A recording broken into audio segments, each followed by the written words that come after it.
Nós aqui, né, enquanto pessoas que trabalham com educação, formadores de opinião educacional e também, obviamente, pensando na metodologia do estudo, a gente sempre percebe a grande força que tem o papel do aluno de atividade. É preciso dar ao aluno um papel de atividade muito grande do que apenas um receptor ali de coisas, né?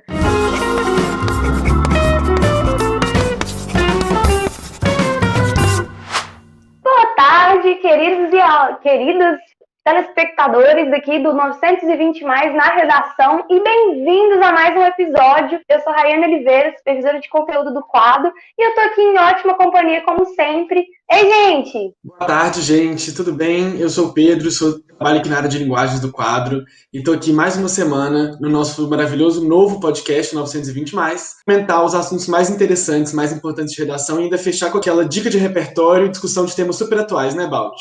Isso mesmo. Gente, boa tarde. Como sempre, eu aqui, Baldi, coordenador do núcleo de redação aqui do quadro. E hoje eu estou bem empolgado com o tema, porque foi um tema que ele foi extremamente pedido por muito tempo, né? É uma grande questão aí na correção de redação, que é o não entendimento dela, né? Por incrível que pareça. E esse não entendimento dessa correção, ele depende de vários aspectos, né? Tem uma parte que é sim, né? Talvez ali uma falta de entendimento do aluno, mas grande parte está na não efetividade da comunicação corretor-aluno, porque os corretores têm uma linguagem própria, assim como, por exemplo, os juristas têm uma linguagem própria, assim como os médicos têm as linguagens próprias, né? Talvez considerado aqui como jargões, né? E, obviamente, o aluno ele precisa entender um pouquinho sobre essa nomenclatura, entender um pouquinho dessa linguagem, um pouquinho desse código, né? Para, de fato, entender essa mensagem. E isso entra até, né, Pedro, lá com as funções de linguagem e tudo mais, a gente percebe que o canal em que essa linguagem é passada e, obviamente, o código que essa linguagem é codificada é muito importante. Então, hoje a nossa ideia é descodificar a nomenclatura da sua correção. Gente, se caso vocês têm aí uma nomenclatura guardada embaixo da manga da sua camiseta, nesse frio que tá fazendo agora, pode mandar aí que o Balt vai responder tudo, mas de antemão, antes da gente entrar aí nas nossas perguntas, na nossa retrospectiva, né, eu percebi que eu me antecipei um pouco, né, já parti direto com muita sede ao pote, peço desculpas aos meus colegas de trabalho aqui, acontece quando a ansiedade está alta. Então, gente, bora para a retrospectiva? Bora! Pedro, faz uma retrospectiva pra gente. Gente, no último podcast a gente falou dos erros mais comuns que você pode cometer na sua redação. Então foi um podcast, assim, inaugurando essa nova fase, falando de realmente diferenciais que vão te levar a pensar melhor sobre a sua redação e entender como que você pode realmente evoluir na escrita. Então o Baldi comentou a gente fez uma lista de quase 10 erros super comuns, falando de parágrafo frasal, falando de queísmo, algumas coisas que muitas pessoas nem conhecem e acabam cometendo. São coisas que tem que ficar esperto mesmo para subir a nota. Foi super rico o nosso podcast. Temas muito bons, porque é justamente isso que acontece. Os alunos acham que os erros mais comuns são erros que, por exemplo, eles não cometem mais, porque, né, tem essa má percepção de que os erros são muito simples, né? E alguns eram mesmo, né? Mas são erros simples que às vezes a gente precisa de um certo direcionamento. Então, o podcast passado, ele também foi um dos podcasts que eu gostei muito de fazer. Essa nova fase, né, de podcast que a gente está fazendo, eu estou gostando muito porque são temas que a gente já vinha tentando trazer ao máximo aí para o podcast, mas a gente não achava o modelo certo ainda, né? E aí o último podcast, esse podcast que a gente está acontecendo nesse momento agora, são podcasts que a gente conseguiu achar um modelo para deixar o mais completo possível e, obviamente, o mais interessante possível para todos os alunos, né? Quem ainda não assistiu, eu aconselho demais. São erros que, assim, a gente pode passar despercebido com toda certeza, como, por exemplo, o caso do queísmo. Quem quiser mandar aí já alguma coisa, lembrar de alguma coisa que viu, ou se tem alguma dúvida, a gente está aqui à disposição para isso, né, meninos? Exatamente. Então, boa tarde para todo mundo, para a gente começar com esse podcast lindo. Mas, assim, como a gente falou, o tema de hoje foi sugerido pelos alunos, né? E isso acontece muito. O nosso objetivo aqui, como o Baldi sempre fala, é trazer o melhor podcast para você, que é aluno nosso. E é para você que está assistindo o nosso podcast e é nosso espectador e tem vontade de aprender redação. que aqui a gente tá para todo mundo. Se você quer muito ouvir aquele tema, sabe? Nossa, mas nunca vi uma aula sobre isso, tá aqui me incomodando, tá aqui atrapalhando o meu desenvolvimento, eu tenho muita curiosidade, não fica com ele aí guardado. Segue a gente no quadro, o IG do quadro no Instagram, quadro EAD, e deixa a sugestão, tá, pra gente na caixa de mensagens, ou então, você que tá vendo aí o podcast agora, pode deixar nos comentários, tá, no chat, e a gente vai tentar sempre trazer esses temas para vocês. Belezinha? Então vamos começar, o papo hoje tá muito bom. Como o Bode falou, né, esses erros são muito comuns, principalmente porque o aluno muitas vezes, por vergonha, né, ou por realmente não saber muito bem como que ele está lidando, ele não pergunta para o corretor qual é o significado desses termos, então ele fica aí com dificuldade e não consegue prosseguir com isso. Primeiro de tudo, Bode, eu queria que você falasse um pouquinho de qual que é a necessidade do corretor, né, usar esses jargões, vamos dizer assim, usar essa linguagem específica, esses termos técnicos na redação do aluno, para a gente entender, né, por que o aluno tem que lidar com isso, por que não pode ser simplesmente mais fácil, explicado, né? Acho uma pergunta muito boa, Rai, muito boa mesmo. Tipo assim, a gente pensar o porquê de ter isso, né? Seria a mesma coisa, por exemplo, que perguntar o porquê de existir o juridiquês, por que existir jargões dos médicos, enfim, são pequenos contextos ali que existem pessoas em comum, com conhecimentos comuns, que acabam adquirindo, né, uma linguagem própria, obviamente derivada do nosso tão querido majestoso português, né? Muitas dessas linguagens, talvez elas tenham esse aspecto justamente por conta de praticidade do corretor, ou às vezes também por falta de tamanho, né? A gente está ali no espaço bem delimitado, a folha padrão ela tem um espaço bem delimitado para a correção. No nosso caso até que não, porque a nossa correção é feita digitalmente. Então se a gente quiser colocar em uma marcação um texto inteiro, isso é possível. Por causa do quê?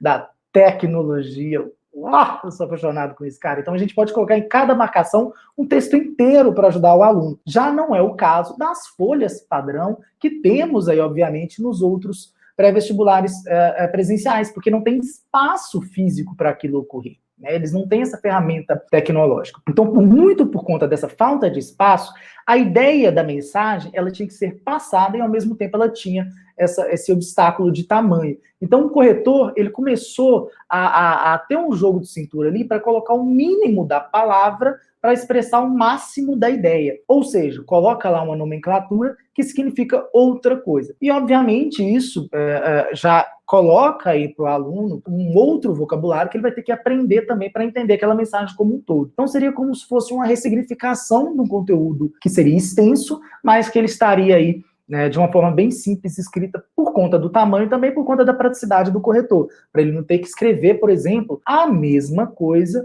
em todas as redações, ou até mesmo a mesma coisa em várias marcações do mesmo texto, né?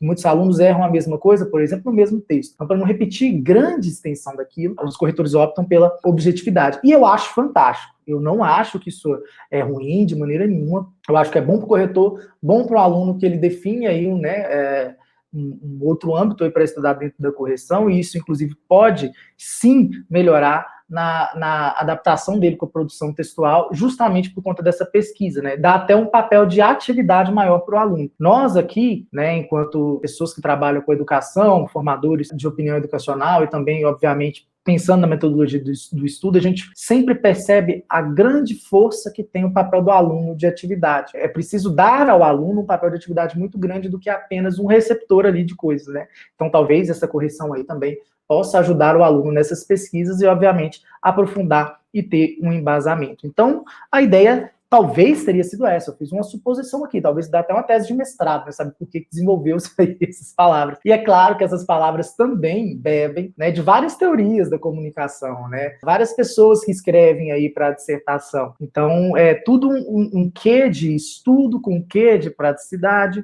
e, obviamente, isso aí ganha um mundo, né, quando a gente bota em prática, assim como a linguagem ela vai se desenvolvendo, né? E ninguém sabe onde ela vai parar, ainda bem. Eu acho que esse tipo de linguagem, esse tipo de uso, ele é uma outra forma do aluno conseguir penetrar o universo da correção, o universo, a cabeça do corretor, né? Então, se o aluno está integrado nesse sistema de correção e entende as práticas e os procedimentos, o feedback se torna muito mais produtivo. E é justamente sobre isso que eu queria perguntar, Baldi.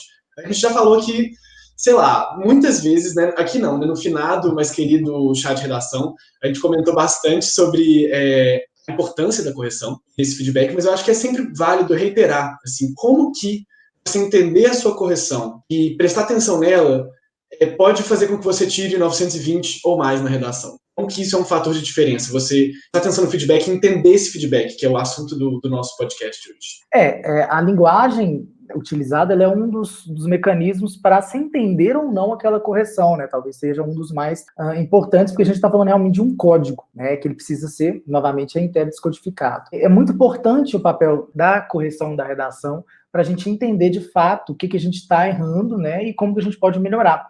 A gente sempre fala aqui, né? Como o Pedro mesmo falou, é uma coisa rotineira aqui, a gente sempre dizer a vocês o quanto é importante vocês conversarem com o corretor de vocês. Caso vocês não entendam, mesmo depois dessa aula, o corretor de vocês usa alguma linguagem que a gente não tratou aqui, por exemplo, que é comum, a gente não sabe qual lugar do Brasil vocês estão, a gente não sabe qual doutrina que aquele corretor segue, enfim, pode acontecer. Então, assim, é sempre importante o diálogo. Vocês aí têm a possibilidade de conversar com o corretor de vocês? Se sim, quanto tempo na semana? Como é que funciona essas coisas aí na escola de vocês, tá? Porque a ideia é a gente sempre conversar com o corretor para entender de fato como que a gente vai poder melhorar com aquilo ali. E, gente, não é só conversar com ele ali na correção e sumir, né, e não ter um registro daquilo. É muito importante que você tenha um registro daquelas dúvidas e que você revisite isso de alguma maneira no futuro para que você passe a melhorar isso de fato e aprender de vez. Então, na redação, a gente tem que ter registro de tudo. Registro de quantas redações a gente fez por mês, qual foi o horário, qual foi o dia que a gente fez, qual foi a nossa nota, e isso, obviamente, na planilha, né, a gente que no quadro a gente está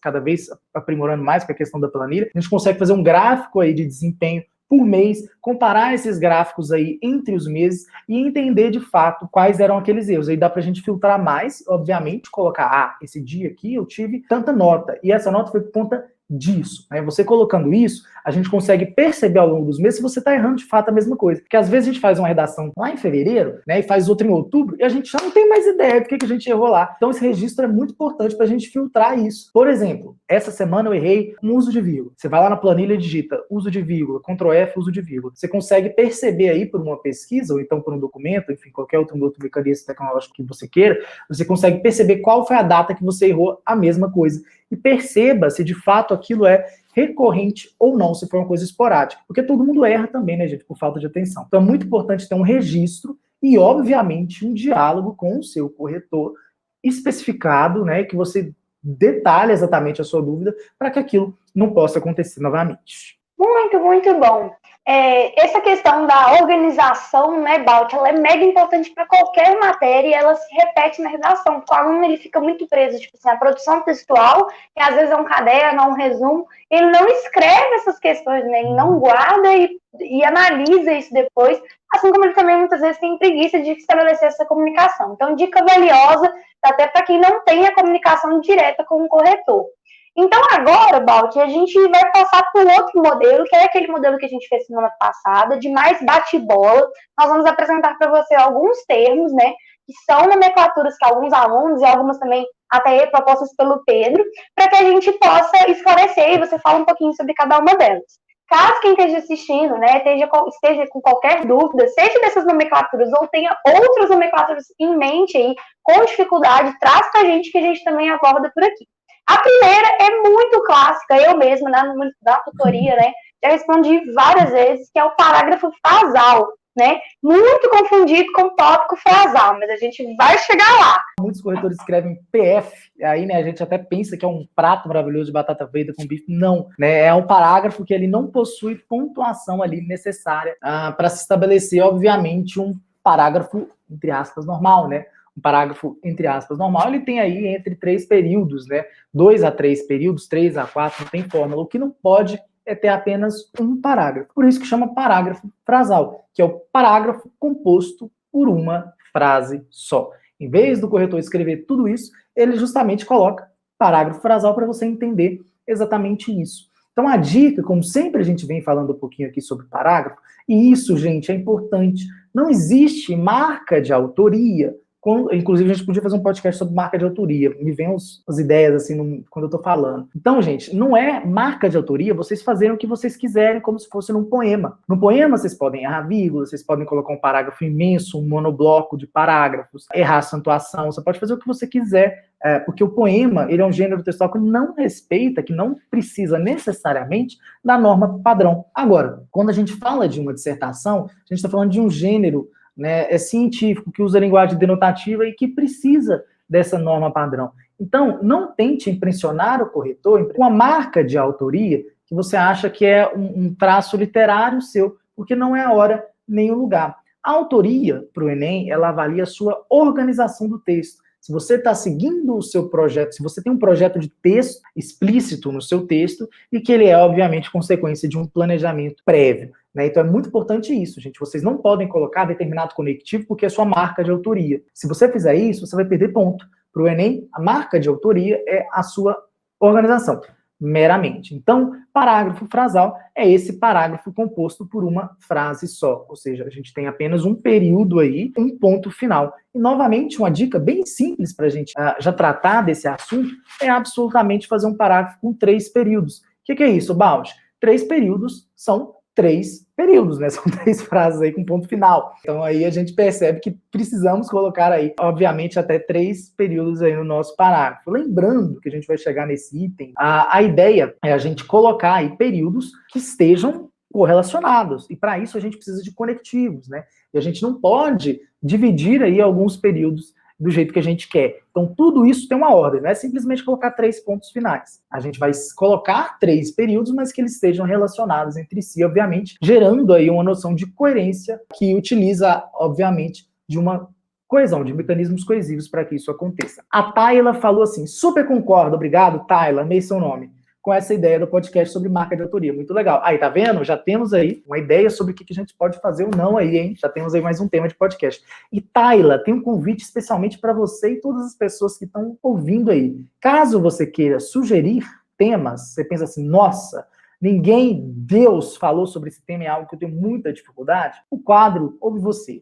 Tá? Você pode sugerir os temas desse podcast ligado à redação, lá no Instagram do quadro, né, quadro EAD, @quadro EAD, e também, obviamente, no meu Instagram, fazendo aquele mesmo maravilhoso, @balt.educa, eu e a Laurete estaremos muito felizes de receber todos vocês. Maravilhoso. E realmente, essa última dica, gente, é para aquele aluno saramago, entendeu? Que acha que pode fazer uma frase sem ponto, mas, meu querido, você ainda, infelizmente, ainda não chegou lá, então, o Enem, mantenha seus pontos. Se você for escrever um romance, um texto maravilhoso e totalmente livre, moderno, pós-moderno e desconstrutivista, aí sim abuse dessa estrutura, mas não no Enem, porque senão você vai receber um PF lá na sua redação. Agora você já sabe o que é, né? Bom, Baldi, a próxima nomenclatura que a gente vai discutir vai ser o tópico frasal, que é uma coisa que a gente colocou isso porque as pessoas confundem com o parágrafo frasal. Então, às vezes você vai ver lá na sua redação um tópico frasal e vai falar, nossa senhora, mas eu botei ponto aqui, o que é isso? O que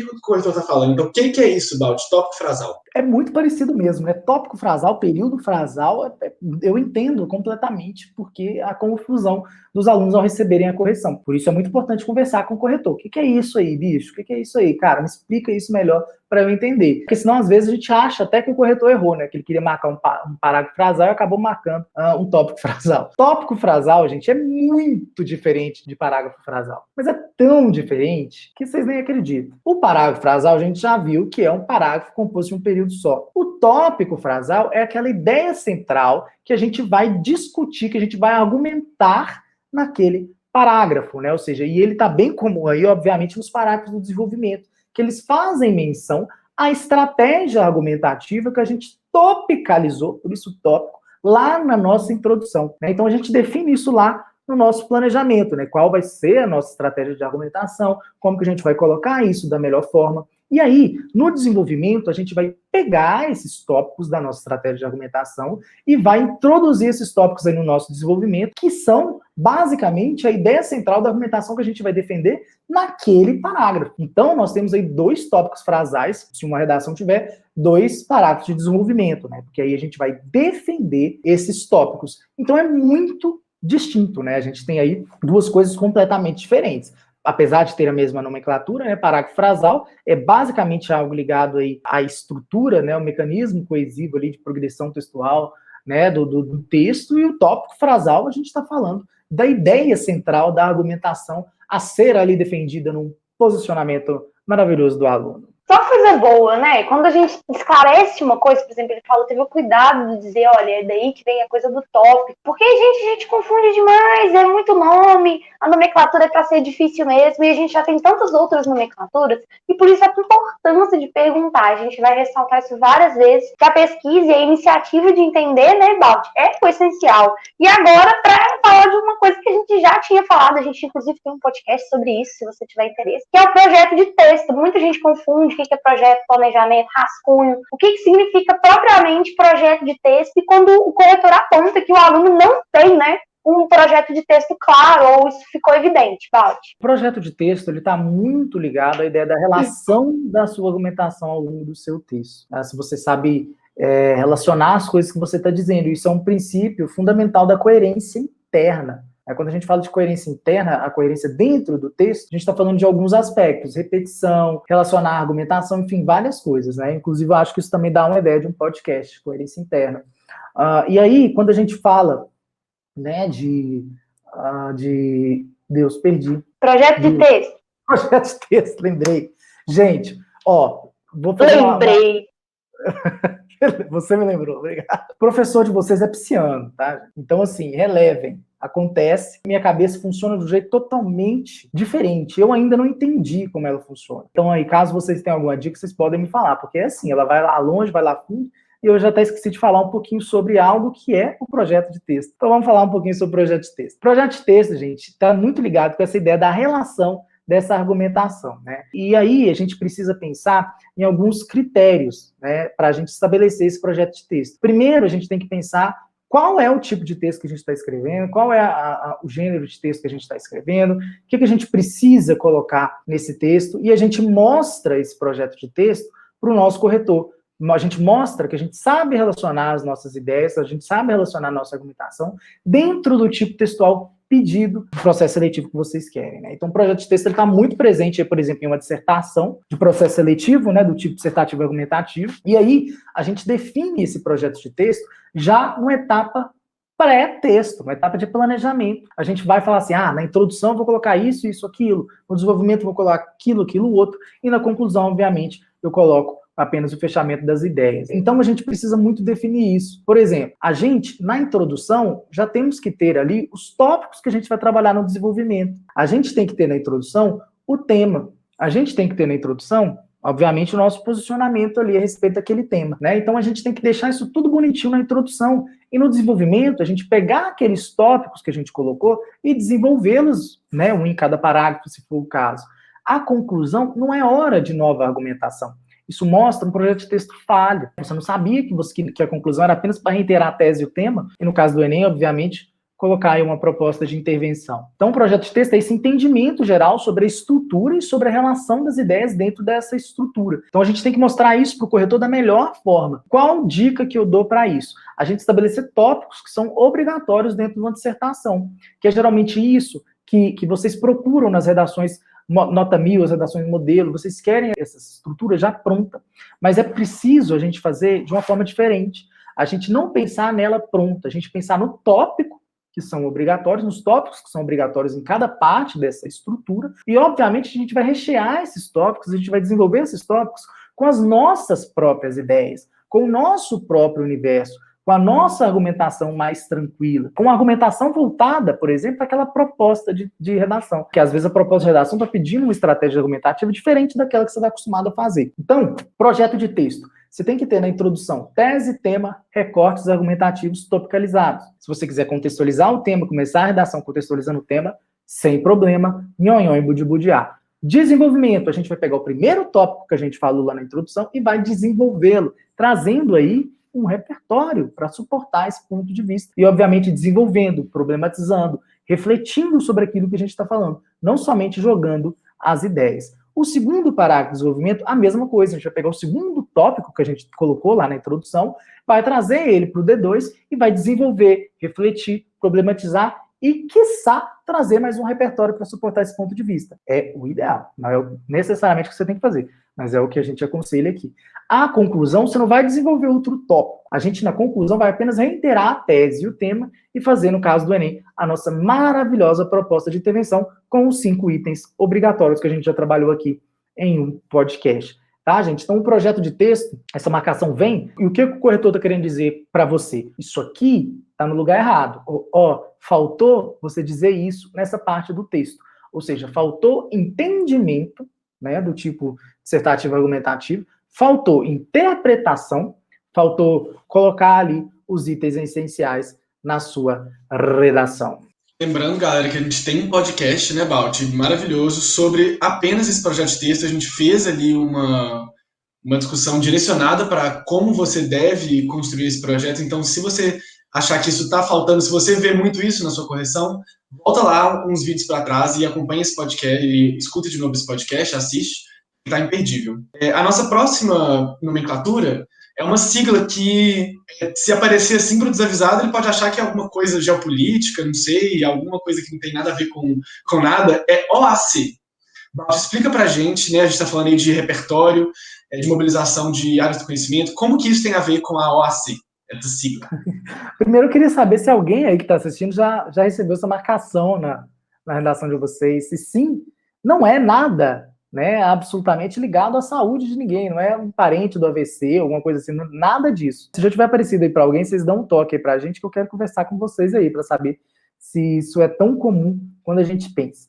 Alguns professores, né, e alguns pensadores aí da linguística, e obviamente também muitos corretores, adotam esse tipo de nomenclatura para fazer uma marcação específica que é muito importante.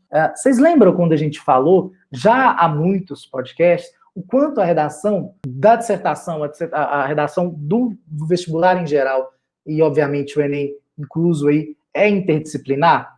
Assim, a gente precisa pensar que ela trabalha com várias áreas do conhecimento, com várias áreas culturais, com várias disciplinas, né, que a gente acha, as disciplinas são baseadas nessas áreas de conhecimento, né, que aí entram as questões culturais e científicas. Então, a interdisciplinaridade, ela é muito validada, e por isso a gente pede muito aos alunos para utilizarem. Então, essa marcação, ela geralmente vem como um elogio, dizendo assim, OAC, ou seja, cheque.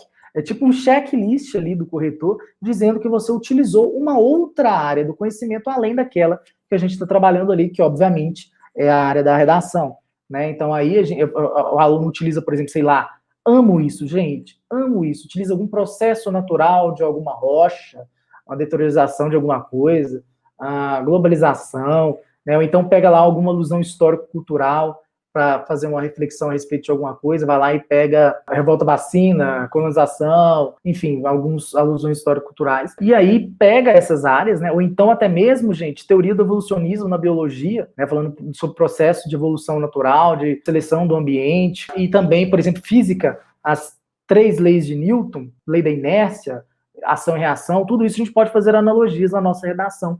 E são, obviamente, outras áreas do conhecimento. Isso também, olha, gente, hoje eu estou num brainstorm maravilhoso. Isso aí também dá podcast, interdisciplinaridade, né? OAC na sua redação. Olha para você, só vai entender quem assistiu essa aula. Então, OAC nada mais é do que uma sigla inventada pelos corretores, que significa outra área do conhecimento, que é quando a gente busca em outras áreas do conhecimento a validação necessária para a nossa argumentação. E aí, dessa forma, a gente permanece aí no tranco do nosso posicionamento da melhor forma possível. Eu ainda acho que essa é a melhor forma de se argumentar, né? Utilizando aí repertórios voltados aí a outras áreas do conhecimento, porque mostra interdisciplinaridade, mostra conhecimento acadêmico, mostra que o aluno sabe fazer comparações muito inteligentes e que, obviamente, estão aí num ramo científico/cultural. E falando de repertório, eu acho que é super interessante a gente falar do repertório não relacionado, né, Balti? Da mesma forma que o aluno pode receber um elogio por ter utilizado um repertório de outra área de conhecimento, ele também pode receber que o repertório não está relacionado com o tema. Como é que o aluno lida com isso? O repertório, quando vem essa marcação, repertório não relacionado, é porque o aluno, vocês aí, gente, às vezes, quando estão ali no fulor, né, da produção, a gente sabe que é uma coisa que mexe, é uma coisa tão gostosa que mexe com a química da gente, que mexe com, sabe, com o nosso discernimento. Então, às vezes, a gente tem que controlar, porque a gente gosta tanto de escrever que a gente vai viajando e acha que aquilo tá entendível, que a gente colocou aquilo ali do melhor jeito possível, que a gente mandou bem. E às vezes não é bem assim, porque a gente fica empolgado mesmo. E um repertório não relacionado é quando a gente coloca esse repertório, que ele pode ser até pertinente e legitimado, né? A gente coloca esse repertório aí, esse repertório não relaciona com nada que a gente falou. A gente simplesmente colocou ele solto lá. Então a ideia, gente, é quando você recebe essa marcação, vocês pensarem, pô, coloquei esse repertório, mas qual o motivo eu coloquei esse repertório? Estou usando esse repertório por quê? E aí a gente vai pegar esse repertório e vai tentar encaixar com base nessa pergunta nossa, com base nesse questionamento que a gente teve, dentro da nossa argumentação. Conforme, sei lá, fulano e ciclano falou, blá, blá, blá, blá, blá. Com isso, pode-se concluir, blá, blá, blá, blá. Porque aí a gente faz toda a construção daquele repertório. E aí a gente coloca o motivo desse repertório estar sendo utilizado, como ele está sendo utilizado da melhor forma, e aí a gente faz essa marcação com a nossa argumentação. Sempre pensem nisso, né? O porquê que a gente está utilizando. E o porquê, nesse caso, é junto com o acento, que é no sentido de motivo, né? Qual o motivo da gente estar utilizando esse repertório aí na redação. Então, se você já perceber qual que é essa finalidade que você tem, a gente, obviamente, consegue colocar da melhor forma possível esse repertório e ele não vai estar mal relacionado. Aproveitando aí o gancho do repertório, né, que é uma parte tão importante do texto e que tem que ser bem coerente mesmo com as ideias apresentadas, eu vou puxar um outro termo que você até mencionou nessa resposta, que é o repertório legitimado. Isso aparece muito no manual do Enem e nas correções ali, porque realmente o corretor precisa de um parâmetro para entender o que é um repertório legitimado e o que não é um repertório legitimado. Então, qual que é essa diferença, Valde? Repertório legítimo e não legítimo. O próprio manual, ele traz essas nomenclaturas, né? Essas nomenclaturas não são nomenclaturas próprias dos corretores. O manual mesmo traz essas nomenclaturas. Repertório legítimo, costumo dizer, eu sempre acrescento legítimo, né? É um repertório que exista, né? Porque a gente tem muita mania de inventar repertório, né? E não é algo que a gente deve fazer. Mas repertório legitimado, ele é um repertório que ele possui aí alguma ideia, ele esteja aí no campo de duas áreas muito importantes que a gente já mencionou aqui. O repertório, ele precisa ser ou de origem científica ou de origem cultural. A gente não pode ter aí repertórios que fujam disso. E aí entra a questão, o que é cultura? Tão complicado a gente delimitar o que é cultura, né? Mas o Enem, obviamente, ele delimita aí com algumas questões, né? Ele traz aí no seu manual alguns repertórios que são considerados, que têm essa plausibilidade, que eles são legitimados e que são baseados em algo ligado aí também à cultura, né? Então é muito importante a gente pensar nisso. Repertório legitimado, gente, é quando o seu repertório ou não tem embasamento da ciência ou não tem embasamento da cultura, beleza? Ele precisa estar nesses dois potinhos aí, ou um ou no outro. Ou quem sabe até mesmo nos dois, que maravilha. Só não pode estar em nenhum deles, né? Se não tiver em nenhum deles é porque alguma coisa está errada. Então, por exemplo, não é repertório você utilizar um caso que aconteceu na sua vida. Pode ser cultura para você, mas não no coletivo. Então, assim, a gente não pode utilizar isso. Aí tá ligado também muito com a pessoalidade, né? Por exemplo, minha vida é um caso à parte, né? Os meninos que trabalham comigo sabem que tudo que eu faço na minha vida acontece de um jeito diferente que devia acontecer. Então, sempre acontece uma coisa extraordinária comigo. E aí, eu não posso utilizar isso na minha redação, porque se eu pudesse utilizar meus casos na redação, seria maravilhoso, mas eu não posso. Então, aí a gente baseia aí em duas áreas do conhecimento, que é a área científica e a área cultural. São esses que são os repertórios legitimados. Arrasou! Eu também gostaria, sabe, gente? Muita gente vem buscar, por que eu não posso usar isso e tal? Mas é aquela ideia, né, gente? Tem que ser reconhecido por todos. É igual quando a gente vai fazer uma prova a nível nacional. Por que cobra mais história do Brasil? Porque é uma prova dessa dimensão nacional e que vai elencar essa consciência, né? Então, é muito legal quando você é regionalista, muitas vezes as expressões, né, pegam a gente despreparado, mas isso é muito importante. E aí agora, Balti, para a gente encerrar essa primeira parte, eu tô com duas palavras, né, mas ambas são sobre uma declaração de período. Então, a gente tem o período confuso e o período truncado. E aí eu acho legal a gente falar os dois, porque como são nomenclaturas muito parecidas, né, corre muito risco do aluno confundir o que é uma coisa e o que é outra.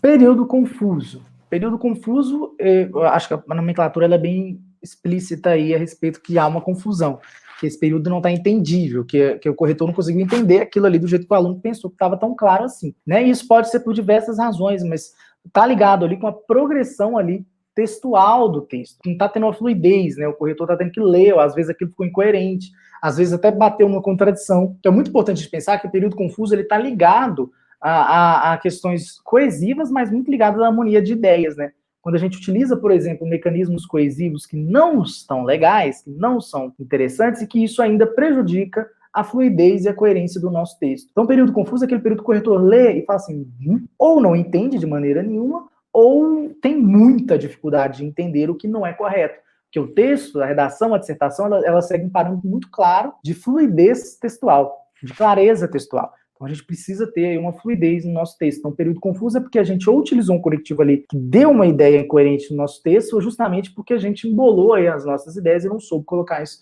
da melhor forma possível. Período truncado, ele é aquele período... Vocês lembram quando a gente falou de parágrafo frasal, que eu falei para vocês que a gente não podia colocar os pontos finais de qualquer jeito no nosso texto? Período truncado é exatamente isso. Quando o aluno, por exemplo, separa uma oração subordinada de uma oração principal com um ponto final. Ele truncou aquele período, ele cortou aquilo que era para ser um período composto, né, obviamente, e aí colocou em 2 períodos distintos. Transformou 2 períodos simples, por exemplo, em um período que era composto.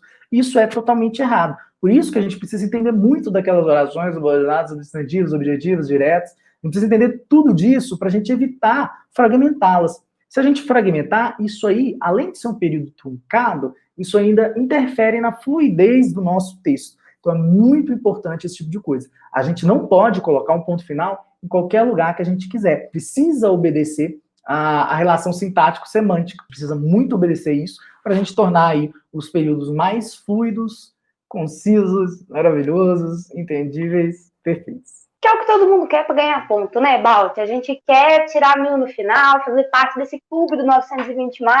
E eu tenho certeza que com esse tanto de dica que a gente deu, né, falar dessas nomenclaturas vai facilitar muito a análise da correção, que é muito importante, né? Então, ainda tem aquele aluno que não analisa a sua correção, que só acha que está estudando lá, fazendo a prática. Então, gente, a gente tem que desvendar essa correção e com o Balt vocês vão fazer isso bem melhor. Isso também vale para e-mail, vale para, enfim, WhatsApp, enfim, isso vale para a vida de vocês, gente, né? Se vocês querem ser entendidos de verdade, né? Não dá abertura para ambiguidade, para outros tipos de coisa, a gente precisa muito pensar nessas ferramentas de linguagem, tá? Não é só para redação. A partir do momento que vocês pensarem nisso, né, gente, que vocês vão ter que escrever depois da faculdade, então a gente já tem que fazer isso a partir de agora. O negócio é agora. Melhor coisa é ser entendido. E melhor coisa é ser entendido numa prova que vale isso tudo, que vai realmente te ajudar a entrar na sua universidade. Então, vamos praticar com a linguagem mesmo. E aí, claro, se alguém tiver alguma dúvida e quiser comentar sobre essa primeira parte do podcast, fique à vontade. Mas a gente vai passar para a segunda parte do podcast, que eu particularmente adoro, né? Que é o Bora Discutir, o nosso momento de falar um pouquinho sobre uma temática. Essa temática foi escolhida pelo Pedro, e eu achei ela muito atual também, né? E ela tá, assim, muito bem engajada na nossa discussão de outras temáticas também, né? Porque uma temática acaba conversando com a outra. O tema de hoje é as relações entre mídia e política na construção da democracia brasileira. O tema é complexo, né? Um daqueles temas que a gente tem que reler várias vezes, porque são muitas palavrinhas, e aí é interessante a gente já delimitar. As relações entre mídia e política são o foco do tema. Não dá para falar só de mídia, não dá para falar só de política. Você vai ter que estabelecer uma relação entre as duas e ela tem que ser clara, né? Porque ela já está logo no tema. Então, além de estabelecer, né, de afirmar essa relação, você precisa argumentar como é essa relação. E aí, nesse sentido, o tema traz uma outra palavra super importante, que é a construção da democracia brasileira. A democracia brasileira é recente, né, gente? A gente tem que lembrar, assim, não, faz muito pouco tempo que a gente tem democracia. Então, quando a gente fala de uma construção, é porque estamos em construção constante, né? Nossa democracia, ela está longe de ser tão plena, principalmente por causa dessas outras questões de dominação de certos grupos majoritários. E aí a gente vai falar um pouquinho desses grupos majoritários na mídia. Mas antes eu queria jogar aí para os meninos o que vocês acharam do tema, tá legal? Eu gostei, a gente tem um tema aí extenso e que possui um tema bilateral, né? A gente precisa falar um pouquinho sobre a construção dessa democracia e, obviamente, a nossa queridinha, né? Como você falou, engateando aí a democracia brasileira. 88, né, Rara? Isso, a primeira referência que você pode fazer já é sobre a redemocratização. Não tem muito mistério, não, que é com a redemocratização a gente tem a queda do AI-5, né? Na verdade, isso acontece, tipo assim, já um pouco antes. A gente tem que lembrar que a redemocratização é uma janela, então ela começa com pequenos passos. A gente custou chegar, assim, Pronto, agora a gente tem partidos, agora a gente tem sindicatos, agora a gente realmente tem a democracia plena e a participação política do cidadão, né? Então, essa primeira é uma ótima referência que a gente pode fazer, mas eu pensei muito da gente explicar qual que é essa relação de mídia e política, porque o que a gente sabe é que mídia independente, né, o que eu publico no meu Facebook, o que eu posto no meu blog, o que sei lá, fulano posta no blog dele, isso é muito independente e plural, né? E isso já marca aquela pessoa que está escrevendo, né? Um artigo de opinião, como a gente costuma dizer, quando a gente vai encontrar essas peças, né? Seja um escritor famoso, seja uma pessoa, um blog, o que quer que seja. Mas a mídia, que é uma mídia, né, regulamentada, que a gente normalmente pode falar da televisão, do rádio, do jornal, né? E o jornal hoje, ele vem o web jornal, tá? Então as páginas que vocês acessam para ler notícia é jornal, só que é um jornal digital. Então, conta do mesmo jeito, são os mesmos donos. Para a gente pensar na democracia, a gente tem que ter pluralidade. Então, assim, todo mundo tem que ter uma representação midiática para que isso seja democrático. Isso não acontece no Brasil. Isso não acontece em grande maioria dos países, né?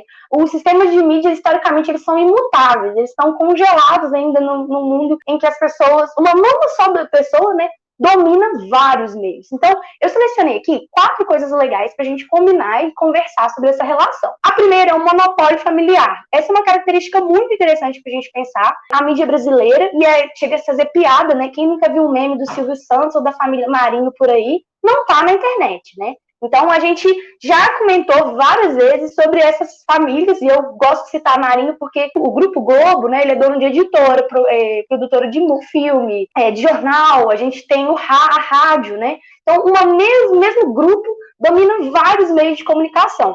Então, esse monopólio é muito interessante, ele está linkado à segunda parte, que é a propriedade cruzada.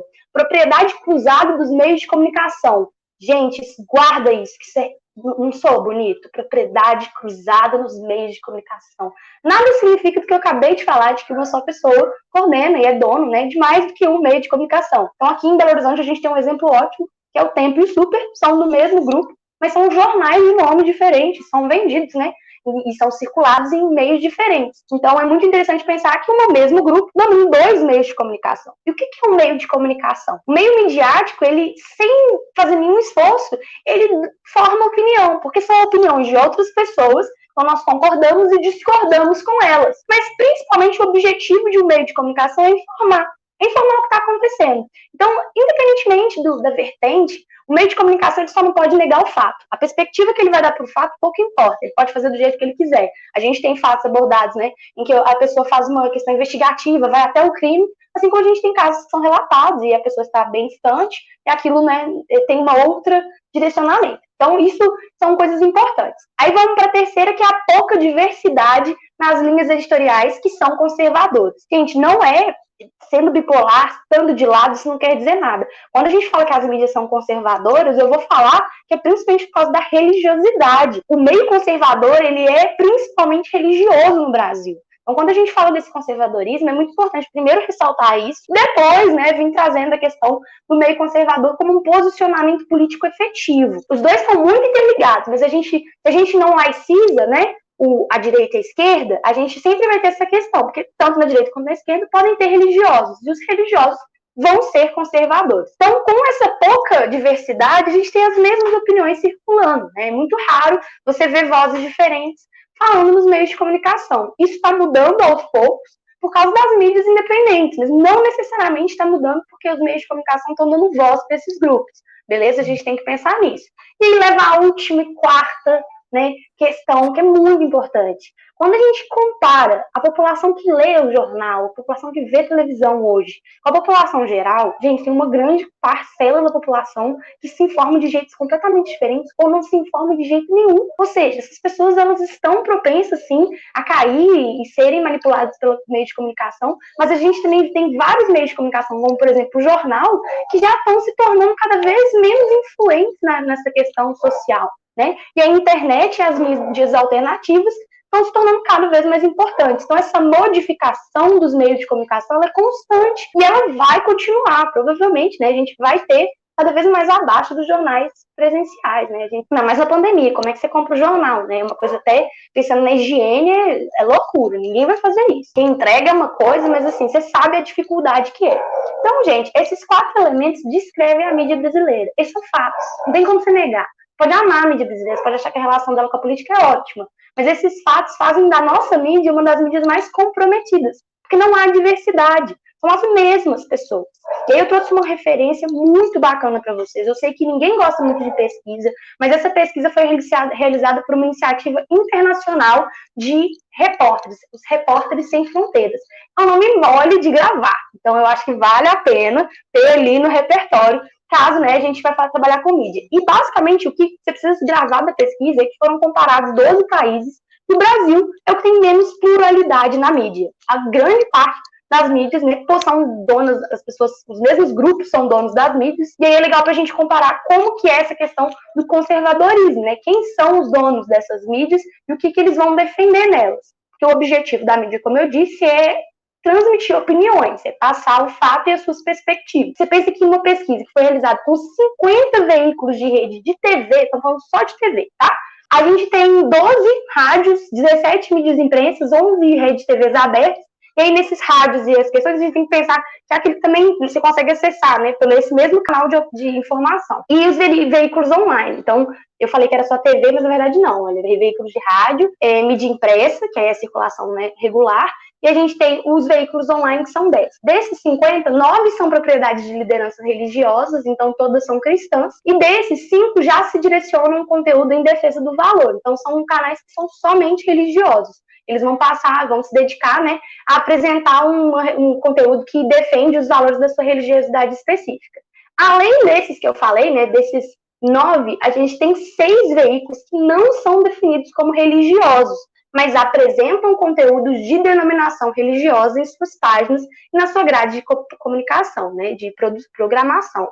Ou seja, mesmo aqueles que não se admitem 100% religiosos, não são canais que vão falar só disso, são canais que têm o intuito de passar um currículo, né, uma defesa desses valores religiosos. Então, a gente já vê que muitas vezes, então, não vai ser qualquer notícia que vai passar. Quem tem experiência com o jornal sabe que existe uma linha editorial, existe aquilo que é decidido que vai ser passado e a forma que aquilo vai ser passado. Se você for para o YouTube, você acha um monte de gafe, de repórter, e acabou perdendo a linha editorial aí e acabou se confundindo. Então, fica claro que eles seguem essa imagem, né, essa coisa já pré-definida, que não pode sair.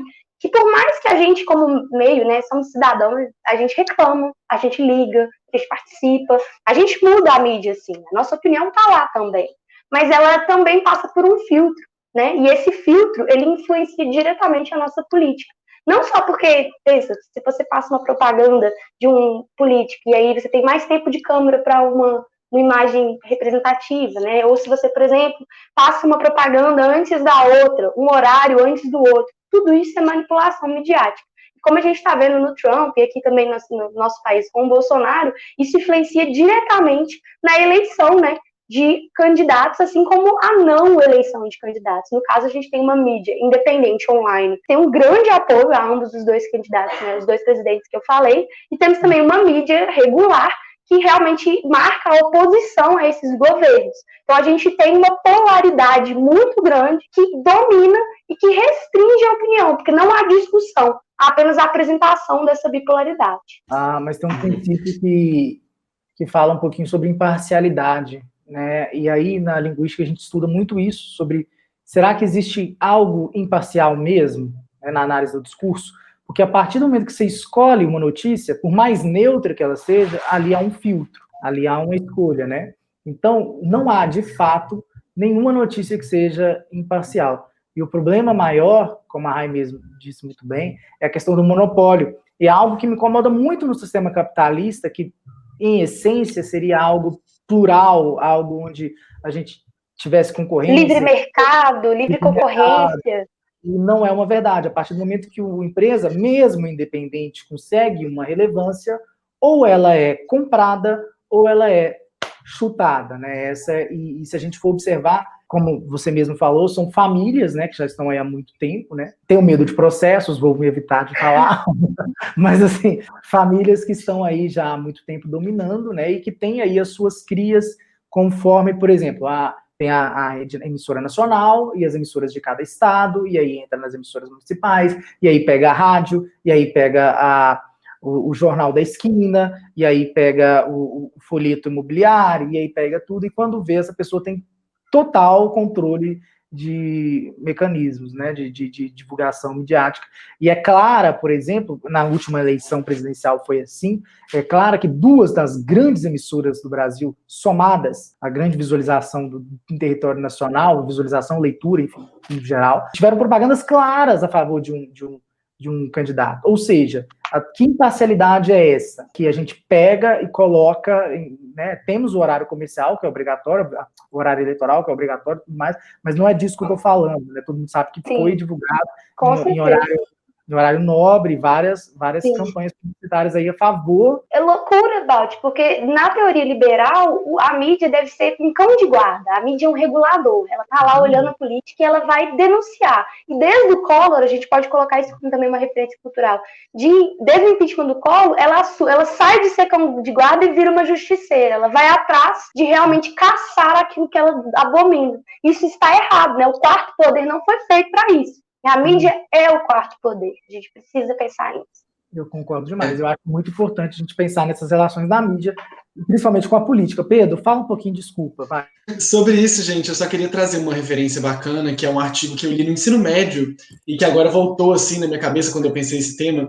É um artigo da Suzy de Souza e do Sérgio Caparelli, que são comunicadores, jornalistas, chama Coronelismo, Radiodifusão e Voto. Um artigo que vai pegar esse conceito de coronelismo, de clientelismo, que vem lá, né, da República, no começo da República, da Era Vargas, e vai trazer ele essa realidade dos monopólios da mídia brasileira. Então é um artigo que vai, assim, com unhas e dentes, revelar uma verdade que muitas vezes a gente não conhece, sobre como que essas redes de comunicação e difusão de conhecimento e cultura no Brasil, elas estão, na verdade, interligadas e subordinadas, de certa forma, a interesses do Estado, né? E aí são uma espécie de joguete do poder político.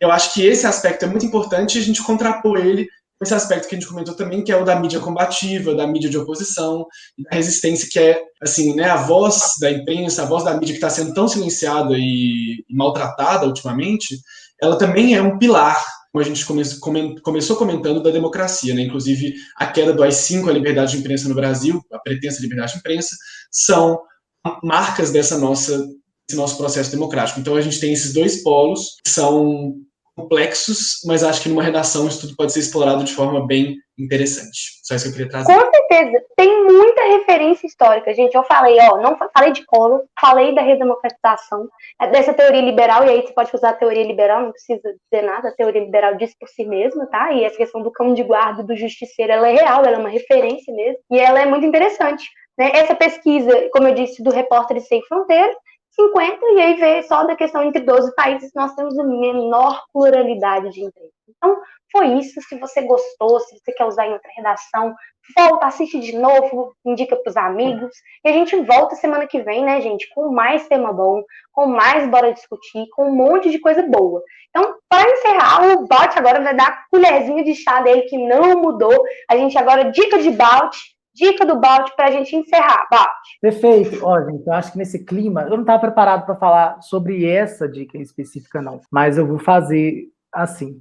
Porque, assim, teve uma época da minha vida que eu estudei muito teatro russo. Olha para você ver. Existem essas coisas que baixam assim, na vida da gente, a gente vai estudando teatro russo. E para a gente estudar teatro russo, a gente precisa muito estudar o contexto histórico, né, da Revolução Russa, enfim, de todas as situações que aconteceram lá. Quando a gente pensa em censura e o papel da mídia e a política, enfim, todas essas ações que a gente está conversando, só para deixar claro que o colher de chá, o dica do Balt, ele não está relacionado ao tema que a gente discute, né? É apenas um repertório. Mas eu quis deixar isso aqui para vocês estudarem um pouquinho mais sobre a Revolução Russa, enfim, sobre o contexto histórico daquilo que aconteceu, o que era diferente em cada um daqueles períodos ali na Rússia, porque isso aí vai trazer vários temas aí em questões para vocês trabalharem, tá? Censura, totalitarismo, o papel da mídia, limite de arte, enfim, uma série de coisas muito importantes e que, infelizmente, ainda estão muito atuais aí no imaginário brasileiro, tá bom? Gente, eu espero que vocês tenham gostado, né, desse podcast, eu novamente chamei, e aí eu quero chamar vocês que estão aí para minha mentoria. Eu estou dando uma mentoria toda sexta-feira, às 17 horas, aqui no canal do YouTube do Quadro, e depois, para alguns alunos, né, que têm acesso aí à comunidade, a gente vai para o Zoom tirar dúvidas entre nós. Então, assim, caso você gostou desse podcast, a primeira vez que você trombou aqui com ele, saiba que ele acontece toda quarta-feira às 16 horas, e que 17 horas na sexta-feira eu dou uma mentoria maravilhosa aí para vocês também e choque grátis, tá bom? Beijo, gente, até mais. Beijo, gente. Até semana que vem. Tchau, gente.